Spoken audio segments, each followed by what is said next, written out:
کسی نے پوچھا تھا کہ کسی نے کوئی چیز 1000 روپے کی لی، پھر مارکیٹ میں اس کی ویلیو 2000 ہو گئی، تو اب اگر وہ بیچے گا وہ چیز تو کیا 1000 کے ریٹ کے مطابق بیچے یا 2000 کے؟ دیکھیں جب آپ کی چیز ملکیت میں آ گئی تو آپ کی مرضی ہے، چاہے آپ فری میں کسی کو دے دیں 1000 میں بیچیں، 1500 میں، 2000، بلکہ آپ چاہے 4000 میں بیچیں، آپ مقید نہیں ہو گئے کہ مارکیٹ میں جو قیمت ہے اس کے لحاظ سے ہی آپ بیچیں گے یا پہلی والی قیمت کے اعتبار سے۔ ہاں یہ ہے ضرور ہے کہ اگر وہ چیز غلہ ہے، لوگوں کی شدید ضرورت یہ چیز ہے، جیسے آٹا ہے، گندم ہے، چینی وغیرہ جو روزمرہ استعمال کی ہیں،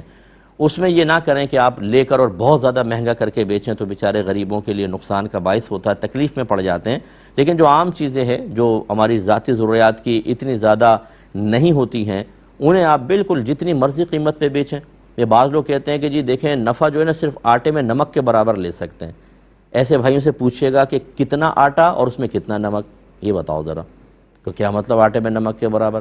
تو اگر میں 50 من آٹا ہوگا تو اس میں نمک کتنا سارا ڈلے گا، تو پھر اور اگر بالکل اتنا سا آٹا گوندنا ہے تو اس میں تھوڑا سا